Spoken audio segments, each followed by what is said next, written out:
Okay guys, welcome back to another video. Peter Kennedy, Kennedy's Garage. What do we have here today? We have an old car. I wasn't going to do a recording on it, but hey ho, changing my mind a slight little bit. Not after doing much digging, but I'm just going to do a little bit of looking for the crack and tell you what I know so far. We do cycle off. We have 177 miles. I think it's 177,000 miles or kilometers, whatever it may be.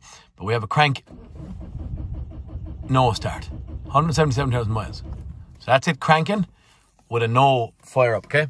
First thing I done was I went over and I plugged in my Bluetooth connector for the Autel scantool. And when I plugged it in, I had no power light came on. I was pressing buttons on this to try and see could I get communication. Said I couldn't find the Bluetooth from the Maxi Flash, the VCI, but I then went in and I grabbed a breakout box. When I grabbed the breakout box, in theory I should have power at pin number 16, so we can see it right here. We have no battery power. Okay, so this could be fast and silly and stupid coming from another garage, but at that point in time, then I'm after going in to have a look at the wiring diagram. Maybe we'll stay rocking and rolling on the camera, and I'll try and find you what I'm doing. I had just a little fast look at Autodata, and I was looking at the DL16. Okay, so sometimes I find if I put the thing far away from my face you can't see it. So here's our data link connector wiring diagram. Pin 16 around and up, 16 here. So right here we have fuse box relay plate 3 and F2 is our fuse. I'm going to try and find that and then we'll check that just to make sure that's working first. I wonder, is that going to affect the running of our car?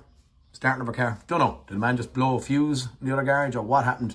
I don't have too much instruction, just landed here and I was told it was a crank no start. But here we are. He must have been able to communicate with a scan tool. So we'll get in, find that and see what we see. Guys, some of you might like to see this. I'm just on the Autodata, but I'm going into electrical component locations.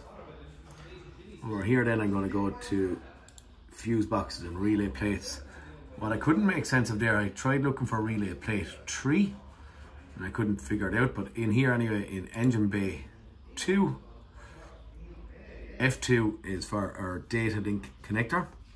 So we're going to get out there, have a look at that, see if that's intact or blown or what it's going to do to affect our running of our car, or at least communication with scan tool. Okay guys, this F2 fuse I'm trying to find, and I'm trying to find something that looks like what I'm seeing on Autodata. So I'm looking in here and I can see nothing. I can see fuses down here, big heavy ones. So I pulled up this body control module and that's not what I'm looking for. I thought I might have fuses on the bottom. I don't have fuses on the bottom. I gave a little visual on these fuses and I couldn't see anything blown. I'm not looking for big fuses like that. It's telling me it's around this area, so what I'm looking at. So then when I'm looking here, I saw this bit of plastic clip up here and I thought nothing of it. But then when I'm looking here, I'm looking at these fuses and I said, could any of these fuses be blown? Now, look what I see. I'm leaning down and I want to take out one of them, see what it's like. And there is,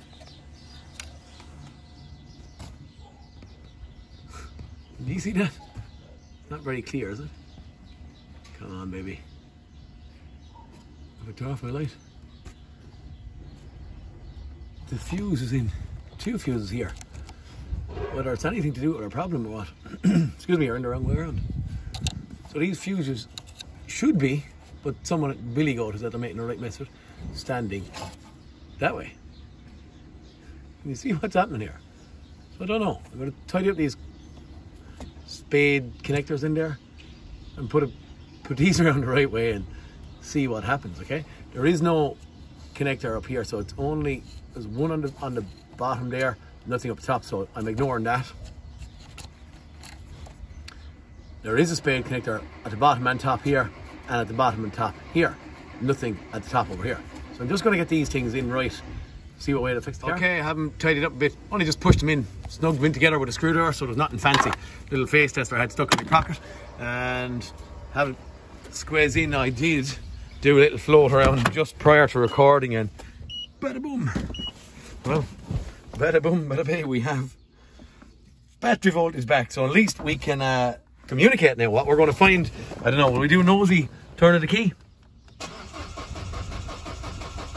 Okay, we're still a crank no start anyway, which is, I wouldn't say interesting, but I'll put a booster pack on it as well and we'll get fault codes in it. Okay, my fault code scan, which is kind of crackers. 2005, chassis number is correct. Flown down, I have seven faults in engine ECU, built-in interface, BSI I have 1. Not paying too much mad attention to any of that crack. At this point in time, we're going to float down. I'll just give you a run through of what we're at. Water and fuel flow regulation, regulator, exhaust gas recirculation, turbo pressure solenoid, exhaust gas recirculation, fuel flow regulation, turbo pressure solenoid. I'm thinking that maybe this being car, we're just going to get rid of them and see where we end up. You know, the old Peugeots can be kind of, well, like most modern cars, can kind of silly that if they're seeing faults in there and all this crack was recognised, they might not decide to trigger anything, or, you know, we have 3 of them anyway still in here.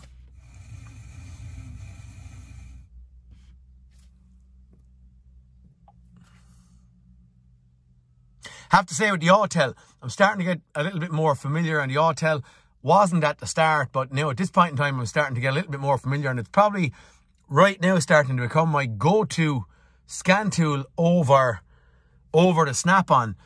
Why? The Snap-on doesn't have a search function, which is a real pain in the bottom. If I have 150 PIDs and I want to look for pressures, I don't want to be scrolling through these things to customize them. So look, this is, yeah, for the Autel right now, it's getting my thumbs up right now. Exhaust gas recirculation, motorized throttle housing short to ground, fuel flow regulation, solenoid valve short to ground, R value too low, turbo pressure solenoid, valve control short to ground. Could potentially have a fuse or something gone here. We have they're permanent faults. I'm going to go in, do a little bit of looking at these 3 fault codes and the wiring diagram. Maybe for outside of that, I might turn the key as well. We'll turn the key now while we're on. Yeah, we still have a no start, so we have more fuses or something I'm suggesting gone. What I do see out here is there's a new alternator put into it. What the heck is going on here? Don't know, but there is a new alternator fitted on this thing. Let's get a look at the wiring diagram. Okay, guys, it's starting to get dark on me, but the car's outside. I just thought I'd be able to figure this thing out fast. I went in for a look at the wiring diagrams, but to be honest with you, you know, these Peugeots and Citroens, they can be kind of strange and weird and stuff. So what I just decided to do was come back out, have a look, get a couple of important PIDs to me. So we have engine speed, crankshaft, synchronization, measured fuel pressure, reference fuel pressure, and then measured airflow. What I'm looking at here, the one I'm actually nosy on is that one there, that thing here, measured fuel pressure.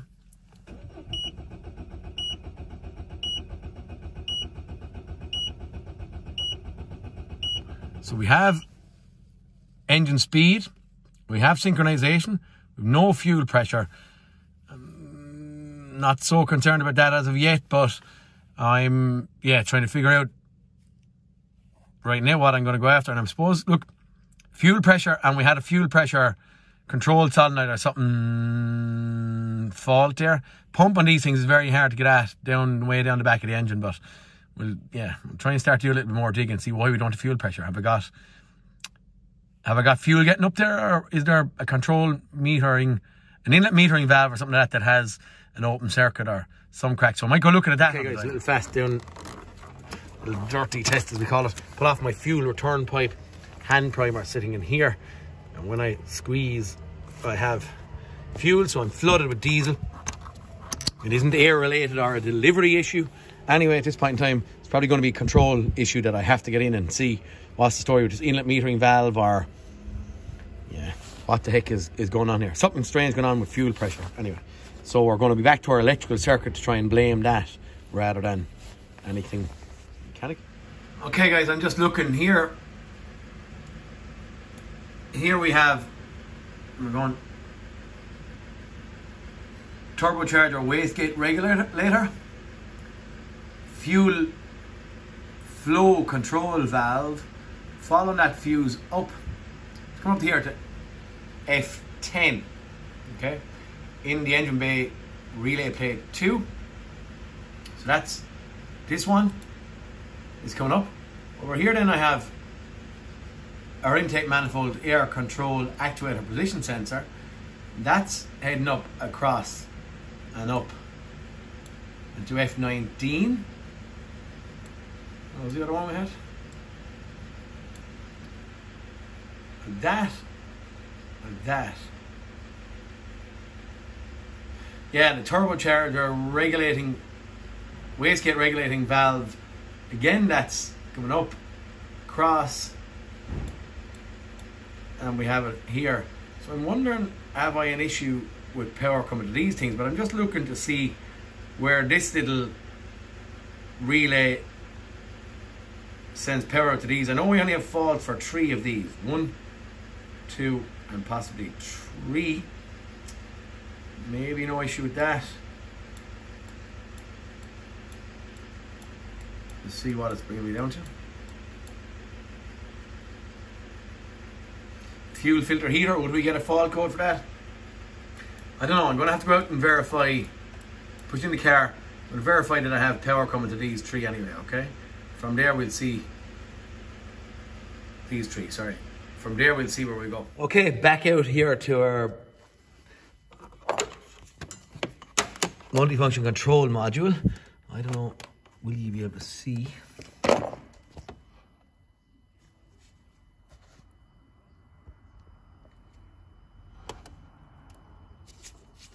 That's F10 there. That's F20 there. That's F19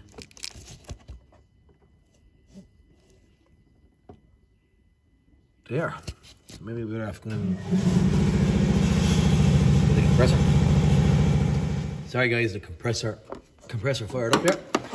Okay, all I'm using at this point in time is a, sorry I'm zoomed in very far, is a test light. So I'm just going from engine ground to battery positive, okay? Well, the wire coming from battery positive. Now, I should have, and actually, do you know what? I'll go down here and I'll just show you that my test light works. That is an engine management fuse here. This is F12. That one there is F5. So our concern is with F5, which have no fault codes to do it, F10, F20, and F19.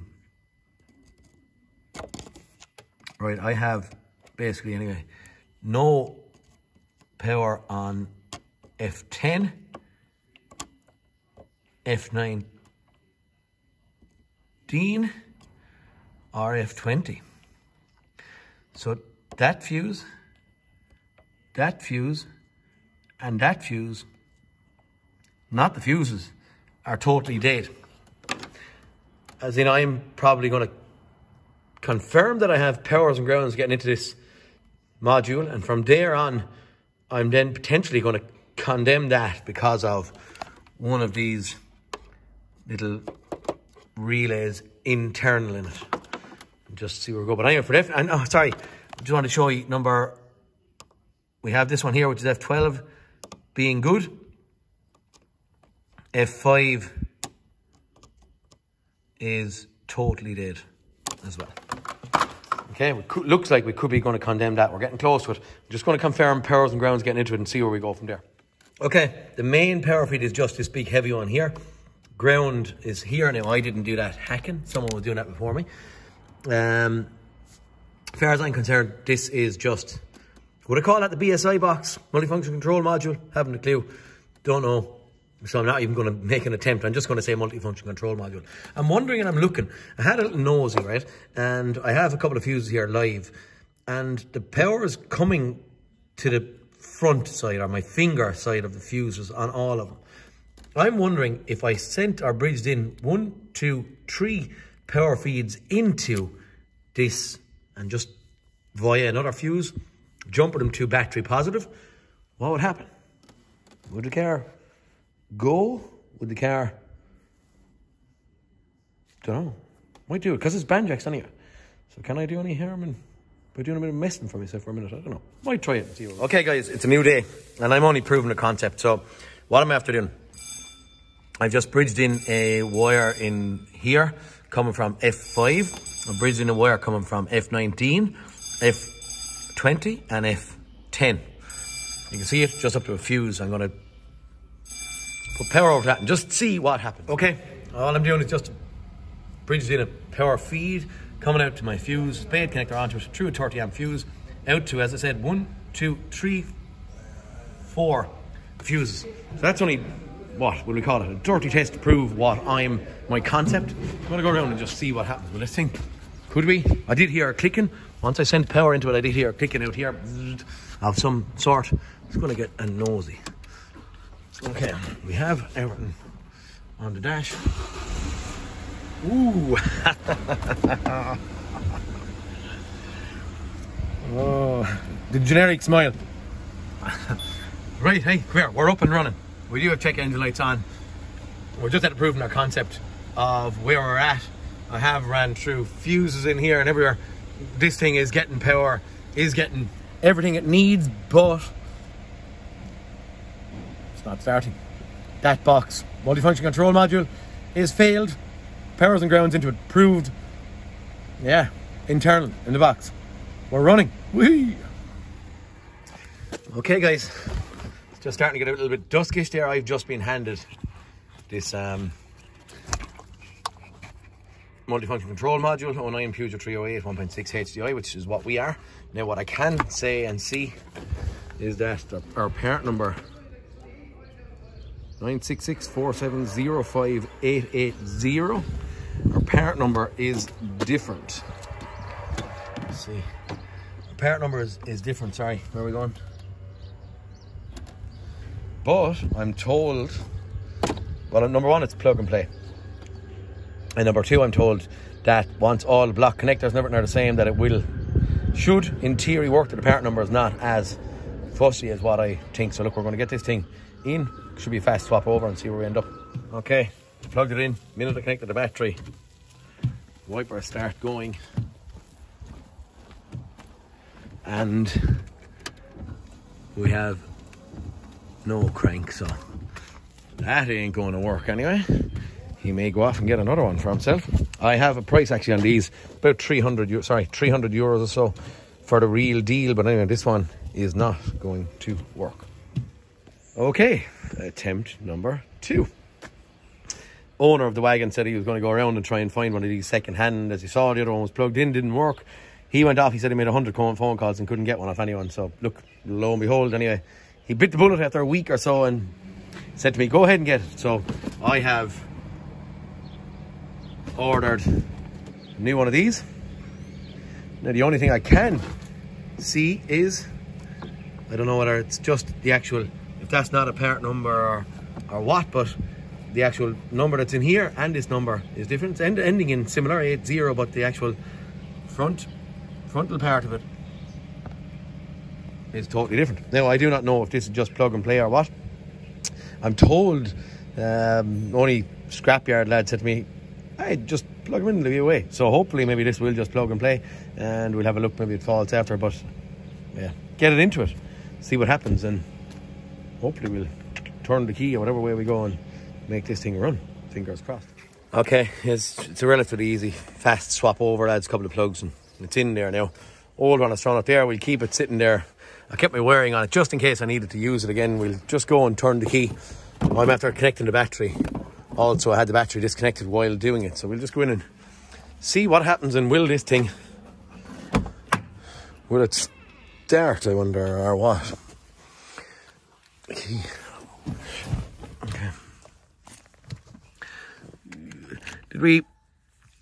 I didn't look at any resets or any of that crack, but I know the last one was doing on a Citroen Berlingo or Peugeot partner, it was don't open the doors and all that crack for BSI reset. Again, I don't even know what that thing is called. Multifunction control module, I'm calling it. Okay, my key is in. Okay, we have ignition, but we had ignition all along. But I think we had ignition and no crank. It's here with a week and a half or 2 weeks, so I can't physically remember exactly what the protocol was. This is going to be the point where we're either going to go yay or ooh. Yay, I suppose it's the one, isn't it? Brilliant. Anyway, look, it's nice to see these things coming kind of some of them working out the plan. The man that had it said that I said that already, he rang a heap of garages, he tried to get it. I got a second hand one that was lined up. I lined it up in a scrapyard over the road. He picked it up, he dropped it over to me, and I stuck it in. Knew the numbers were different. It actually looked a little bit crappy, to be honest with you. So it looked nearly water derived, you know, as if water got in on it. But anyway, here they are. Look, we're up and running now. I'm going to do a few things like set the clock up. I did see anti-pollution system fault up here. So we'll get in with clear faults and just give it a test drive and see where it ends up, okay? Okay, guys. Up and running after driving out on the road. Just had to pull into one side, doing a code scan and stuff while I was stopped the traffic lights. Yeah, normal stuff. I don't know whether we've looked at this before, but we had fuel regulation, turbo pressure, solenoid exhaust,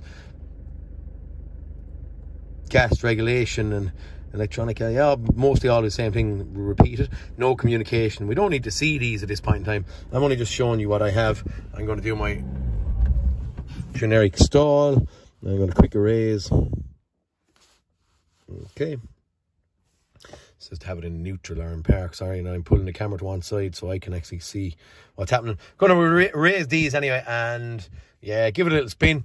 See what comes back. Is Ratton going to pop back relatively straight away? We had a check engine light on while I was driving there, but that was going to be happening anyway. There's nothing we could do, well, unless I cleared faults before I moved. So at this point in time, we're done, 100% done. We're going to do go on. We'll just, while we're standing here and stop, we'll do a fast scan again. I know we didn't even start the car, so I'm just nosy to see if any hard faults that's going to pop up there straight away. We're 97% done. Have ignition on. Why she's so slow? 100%. This is a scanning, but yet it says 100%. Is that weird?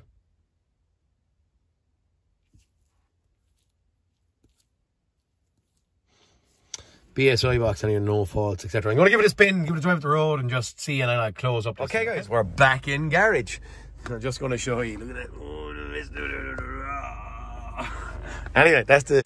Right, sorry, after doing a code scan again, I have, at this point in time, no faults. So, hey, happy days. Well, what's responding anyway, what's not in there, doesn't matter to us, but everything else is happy enough. So I'm just going to stop at this point. I'm not going to go messing. We have no check engine light on at this point in time. I've just ran through to make sure my screen washer and all that crack is working, and indicators and lights and everything is doing its job. So at this point in time, we're going to close it up. We're going to say hey ho on to the next cartoon. This was a slow-winded one because of, as I said there, the man going looking for a second-hand one, but sure, it's trun there with a week and all that kind of stuff. But hey, maybe a week and a half. It's done, gone, on to the next job. And I'll talk to you all in the next cartoon. Guys, Peter Kennedy signing out. See you next cartoon, boys. Thanks for watching.